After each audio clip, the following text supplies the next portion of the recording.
So I told Cheryl na let's have it checked yung mass na nasa breast niya. Doon pala sa ultrasound is naging suspicious. Then sa surgery, yung biopsy was, it was diagnosed nga as cancer. So during the time, I was still unemployed. But God was faithful that time. No? He provided for everything, for the cost ng surgery. Dito namin nakikita yung pagkilos ng Lord through our discipleship group. Some of them sending foods since wala kaming yaya.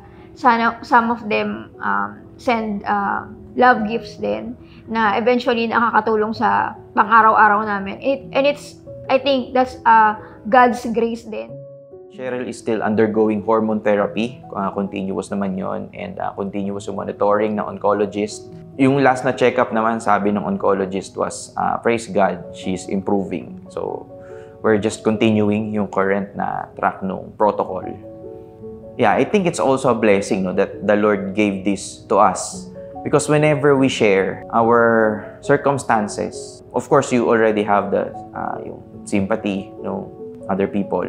And then they are more receptive because if we are undergoing through these challenges, yet we are still serving God, we are still obeying Him, it's more of like an encouragement to them to do the same response, to the call of the Lord. I praise God kasi even na ganito yung condition ko. And kung may makakakwentuhan ako, magugulat sila na I have this condition. It's all by God's grace kung paano ako gumigising sa araw-araw, kung paano ko naalagaan yung mga anak ko. And it's God's grace din kung paano ako nakakapag-share ng gospel through them.